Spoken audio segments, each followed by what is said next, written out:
Doctor Pawase अर्धांगवायू पुनर्वसन आणि निसर्गोपचार केंद्र, निसर्गरम्य आणि प्रदूषणमुक्त वातावरणात 20 कॉटचे उत्तम मशिनरी आणि सर्व सुविधा उपलब्ध असलेले सुसज्ज निसर्गोपचार केंद्र. अर्धांगवायू, मान, पाठ, कंबर आणि सांधेदुखी, हातापायांना मुंग्या येणं, टाचदुखी, चेहऱ्याचा पॅरालिसिस, ॲक्युपंक्चर, फिजिओथेरपी, जलचिकित्सा, बाष्पचिकित्सा, योग चिकित्सा, मालिश चिकित्सा, चुंबक चिकित्सा, आहार चिकित्सा आणि माती चिकित्सा. संपर्क डॉक्टर रमेश पावसे, ठिकाण हिवरगाव पावसा, रायतेवाडी रोड, तालुका संगमनेर. संपर्क 9623 25 67 22. संगमनेर तालुक्यातील मांडवे बुद्रुक येथील गट नंबर 316 मधून कायम वहिवाटीचा रस्ता खुला करावा या मागणीसाठी ग्रामस्थांनी संगमनेरच्या तहसीलसमोर उपोषण सुरू केलंय. पवन मारुती डोमाळे, पांडुरंग कोंडीभाऊ डोमाळे, योगेश बाळासाहेब डोमाळे, अण्णासाहेब लक्ष्मण ढेंबरे, विलास सोपान ढेंबरे, बाळशीराम कोंडीबा डोमाळे, सुभाष डोमाळे यांसह ग्रामस्थ संगमनेरच्या तहसीलसमोर उपोषणाला बसलेत. याबाबत तहसीलमध्ये दावाही दाखल केला गेलाय.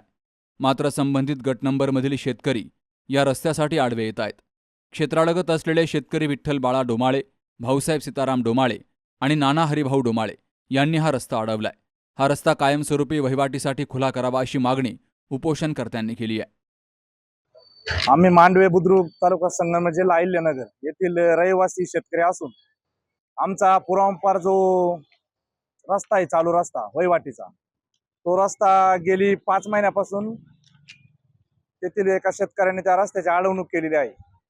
तर आम्ही तहसीलदार साहेबांना दावा तहसीलदार कार्यालयाला आम्ही 20/1/2026 रोजी या ठिकाणी दाखल केलाय संगमनेर तहसील कार्यालयाला. तर दावा दाखल केल्यानंतर तहसीलदार साहेबांनी 4 महिने त्यावर कोणताही रिस्पॉन्स आम्हाला दिलेला नाही. त्यानंतर आम्ही 3/6/2026 रोजी आमरण उपोषणाचं तहसीलदार साहेबांना एक अर्ज दिला. त्यानंतर तहसीलदार साहेबांनी स्थळ व्हिजिट 1/5/6/2026 रोजी त्या ठिकाणी केली. पण त्या ठिकाणी आल्यानंतर आम्हाला त्या ठिकाणी सक्षम असा कोणताही निर्णय तहसीलदार साहेबांनी त्या ठिकाणी दिलेला नाही.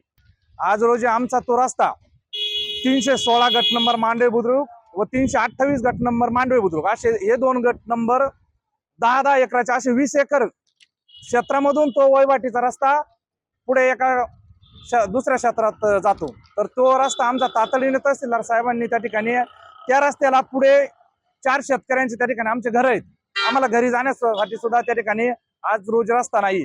तर त्या ठिकाणी आमची एवढीच मागणी आहे तहसीलदार साहेबांना तर त्यांनी त्या रस्त्याचा तातडीने वरून शासन आदेश आहेत की तुम्ही रस्ता हा तातडीने चालू करा. कोणत्याही शेतकरी त्या ठिकाणी अडवणूक झाली नाही पाहिजे असं महसूल मंत्री साहेबांचं त्या ठिकाणी जे आहे.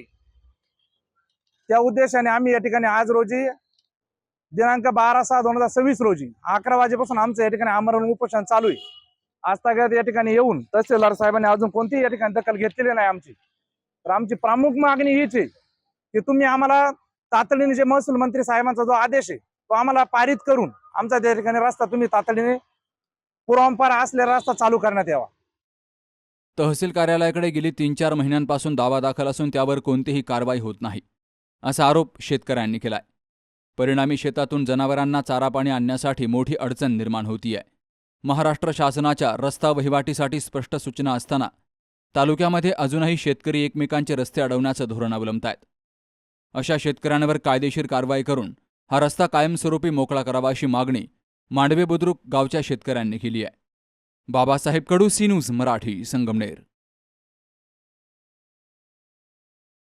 आपल्या डोळ्यांची काळजी घेणारं पोखरकर नेत्रालय आता नवीन ठिकाणी सुसज्ज आणि अद्ययावत स्कायलाइट मल्टी स्पेशालिटी हॉस्पिटलमध्ये. डोळ्यांचे विविध आजार, ऑपरेशन्स आणि उपचार आता एकाच ठिकाणी. मोतीबिंदू, काचबिंदू आणि medical retina specialist doctor Santosh Kishor Pokharkar करणार आपल्या डोळ्यांच्या सर्व समस्यांचं परिपूर्ण समाधान. ठिकाण स्कायलाइट मल्टी स्पेशालिटी हॉस्पिटल, देवाचा मळा, बालाजी अपार्टमेंट जवळ, संगमनेर. संपर्क 02425 29 91 90 आणि 8108 17 63 65.